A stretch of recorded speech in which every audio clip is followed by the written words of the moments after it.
Hey, Kev here with you in the Can Cave. Wanted to tell you about a couple cans of mine that, and I'm sure you can relate if you collect anything.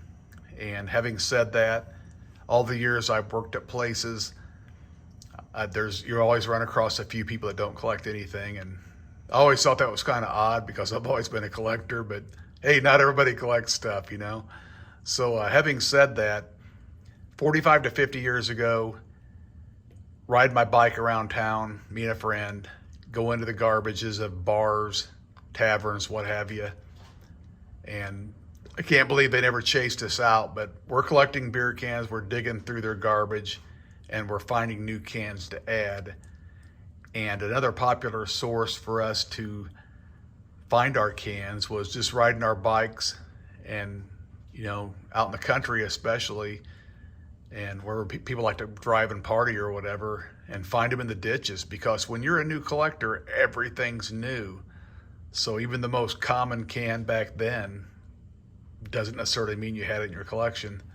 So anyway, we're riding, we rode 5 miles away to another town, and it's kind of crazy. You just kept on riding and riding and riding and finding cans. But we go by this, we kind of stop and take a break, and we're right outside this other town, and this farmer yells over at us. He goes, "Hey, what are you boys doing?" And he wasn't mad or nothing. He was, you know, sounded like he was just kind of curious, like, "What are you guys doing?" And we're like, "We're looking for beer cans, sir. We collect beer cans."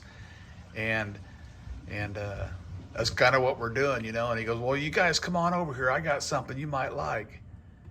And anyway, we walked over there, and this is before the times of, you know, thinking that some dude's gonna, you know, shank you or something. But we stepped inside this brick building. It was like a barn, kind of a barn garage. It wasn't as big as a barn, but it was bigger than a garage. Let me put it that way. And it's still there today. I still go by it when I go back home and visit my brothers.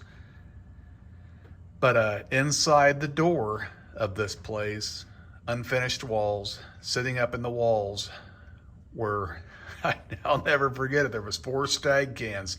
He gave 2 to my friend and 2 to myself, and they're flat tops.